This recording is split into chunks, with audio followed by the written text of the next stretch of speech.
नमस्कार दोस्तों, स्वागत है आपका अपने YouTube channel maker of modern teacher में।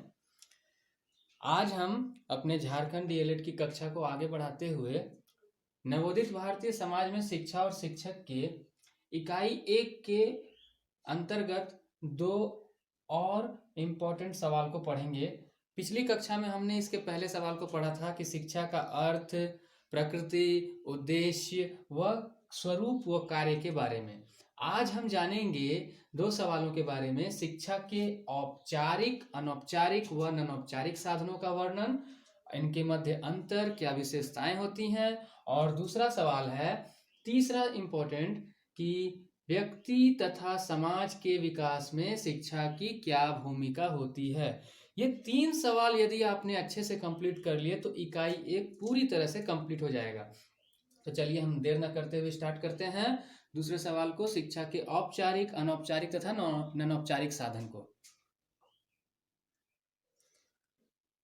तो जैसा कि मैं हमेशा कहता हूं कि जब भी आप सवाल का जवाब बनाएं तो पहले एक प्रारूप का निर्माण कर लें, जिससे कि जो जवाब आपका चेक किया जाए तो पहले ही देखकर समझ में आ जाए कि आपने जवाब को किस तरीके से सजाकर लिखा है। इससे आपका जवाब आसान और सुंदर भी लगता है। जैसे कि सबसे पहले हम शिक्षा का संक्षिप्त परिचय दे देंगे, फिर उसमें औपचारिक साधन, उसका परिचय और विशेषता लिख देंगे, फिर अनौपचारिक साधन, उसका परिचय व विशेषता लिख देंगे, फिर अनौपचारिक साधन, परिचय व विशेषता लिख करके, और अंत में औपचारिक, अनौपचारिक व अनौपचारिक, औपचारिक व अनौपचारिक के मध्य अंतर बता देंगे। तो चलिए हम देखते हैं आगे। औपचारिक साधन। औपचारिक साधन को हम वैसा साधन के अंतर्गत रखते हैं जिसमें व्यवस्थित व क्रमबद्ध, योजनाबद्ध शिक्षा प्रदान की जाती है। इसके अंतर्गत मनोरंजन केंद्र, विद्यालय, पुस्तकालय, धार्मिक संस्थान इत्यादि शामिल किए जाते हैं। औपचारिक शिक्षा के अंतर्गत हम निश्चित नियम, समय सीमा और निर्धारित आयु को भी सम्मिलित किया जाता है। शिक्षा के संक्षिप्त परिचय को तो आप समझ ही रहे होंगे, मैंने पिछली कक्षा में शिक्षा के बारे में वर्णित कर दिया था। आज मैं औपचारिक साधन से शुरू कर रहा हूं। औपचारिक शिक्षा। औपचारिक शिक्षा के अंतर्गत वैसी शिक्षा आती है जो कि क्रमबद्ध व योजनाबद्ध तरीके से प्रदान की जाती है, और इसमें हम विद्यालय, साथ ही साथ कोई भी शिक्षण संस्थान के द्वारा प्रदान की जाने वाली शिक्षा को लेते हैं। और इसमें इस प्रकार की शिक्षा में मतलब कि बालक का एक डिग्री प्रदान की जाती है बालक को। औपचारिक शिक्षा की अगर विशेषताओं की बात की जाए तो इसकी कुछ विशेषताएं होती हैं जो मैं आपको पहले लिख दे रहा हूं। चलिए हम अब देखते हैं औपचारिक शिक्षा के साधन। औपचारिक शिक्षा के साधन को परिभाषा में हम इस विशेषता के आधार पर लिख सकते हैं कि यह क्रमबद्ध होता है, व्यवस्थित होता है, शिक्षण संस्थानों में प्रदान किया जाता है, निश्चित पाठ्यक्रम निश्चित अवधि के लिए दिया जाता है, यहाँ उत्तीर्ण करना अत्यंत आवश्यक है। देखिए वो कुछ प्रमुख बिंदु इस प्रकार हैं कि शिक्षा का औपचारिक साधन क्रमबद्ध, योजनाबद्ध एवं व्यवस्थित ढंग से प्रदान किया जाता है। इस प्रकार की शिक्षा के कठोर नियम होते हैं, कृत्रिम व वास्तविक जीवन से यह भिन्न होता है। यह मुख्य रूप से शिक्षण संस्थानों द्वारा प्रदान की जाती है, जैसे विद्यालय, कॉलेज, ट्रेनिंग सेंटर पर दी जाने वाली शिक्षा औपचारिक साधन के अंतर्गत आती है। औपचारिक शिक्षा में लक्ष्य पूर्व निर्धारित होते हैं, यानी कि पहले से ही निर्धारित पाठ्यक्रम होता है, और औपचारिक शिक्षा में निश्चित पाठ्यक्रम को निश्चित अवधि के तहत ही पूरा किया जाता है, यानी कि अवधि को पूरा कर लेने के बाद वह पाठ्यक्रम पूरा हो जाता है। और इसके अंतर्गत उस पाठ्यक्रम के पूरा होने के लिए हमें परीक्षा को उत्तीर्ण करना अत्यंत आवश्यक है। इसमें शिक्षण संस्थानों में प्रवेश लेने के लिए निश्चित मानदंड निर्धारित होते हैं। चलिए अब हम जानते हैं शिक्षा के अनौपचारिक साधन के बारे में। देखिए अब हम जानेंगे अनौपचारिक शिक्षा के साधन के बारे में। इसमें हम सभी प्रमुख बातों को बिंदुओं में निश्चित कर दिए, जिसके आधार पर आप इसका परिचय या इसका विशेषता दोनों बना सकते हैं। जैसे कि इसमें कुछ भी निश्चित व पूर्व निर्धारित नहीं होता है, जैसे कि औपचारिक शिक्षा की भांति इसमें कोई पाठ्यक्रम निश्चित नहीं रहता है। यह घर परिवार किसी भी जगह पर कहीं से भी किसी से भी व्यक्ति प्राप्त कर सकता है।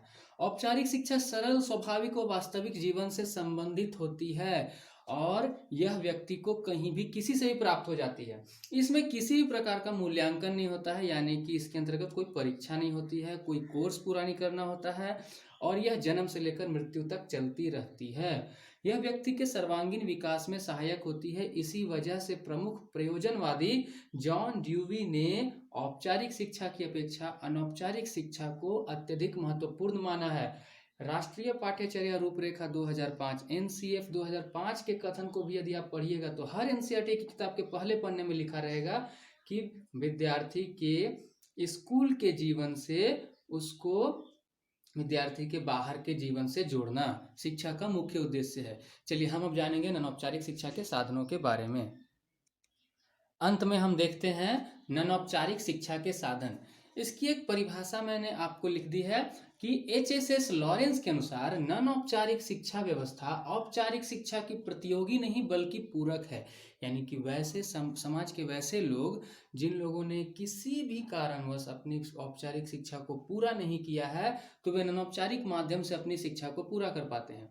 यह इसकी कुछ विशेषताएं जो मैंने मुख्य बिंदुओं में प्रदर्शित की हैं कि यह कमजोर व पिछड़े वर्गों के लिए शिक्षा प्राप्त करने का एक अधिकार है। इसमें नामांकन, पाठ्यक्रम व अवधि पर कोई बाध्यता नहीं होती है। यह समय व स्थान के साथ परिवर्तित किया जा सकता है। इसके अंतर्गत दूरस्थ पत्राचार के माध्यम से शिक्षा दी जाती है, जैसे मुक्त व खुले विश्वविद्यालय। इसमें केवल विद्यार्थी ही सक्रिय रहते हैं। इसमें मूल्यांकन भी किया जाता है। अब हम एक बार जान लेते हैं औपचारिक व अनौपचारिक के अंतर को अच्छे से। चलिए अब हम देखते हैं शिक्षा के औपचारिक साधन और अनौपचारिक साधन के मध्य अंतर। मैंने यहाँ सभी बिंदुओं को एक क्रमबद्ध तरीके से लिख दिया है। जैसे शिक्षा के औपचारिक साधन में यह क्रमबद्ध, योजनाबद्ध और व्यवस्थित होता है और अनौपचारिक में ऐसी कोई विशेषता नहीं है। औपचारिक साधन में यह नियमित व पूर्व निर्धारित पाठ्यक्रम होता है और यहाँ अनौपचारिक में कोई भी कुछ भी पूर्व निर्धारित व नियमित नहीं होता है। औपचारिक में यह निश्चित अवधि के लिए होता है। अनौपचारिक शिक्षा मृत्यु पर्यंत तक चलती रहती है। औपचारिक साधन केवल शिक्षक संस्थानों जैसे विद्यालय और कॉलेजों में दी जाती है। अनौपचारिक साधन व्यक्ति कहीं भी किसी से भी प्राप्त कर लेता है। औपचारिक साधन में मूल्यांकन होता है, अनौपचारिक साधन में कोई मूल्यांकन नहीं होता है। औपचारिक साधन में उत्तीर्ण करना आवश्यक होता है, अनौपचारिक साधन में कोई ऐसी बाध्यता नहीं है, कोई ऐसा नियम नहीं है। औपचारिक साधन आपको प्रमाण पत्र देता है, अनौपचारिक साधन आपको कोई भी प्रमाण पत्र नहीं देता है। तो आज हमने देखा कि शिक्षा के औपचारिक व अनौपचारिक साधनों का वर्णन और उनके मध्य अंतर, साथ ही अनौपचारिक साधनों को भी। अब हम आगे देखते हैं तीसरे सवाल, जिसका नाम जो है आपको व्यक्ति व समाज के विकास में शिक्षा की क्या भूमिका होती है।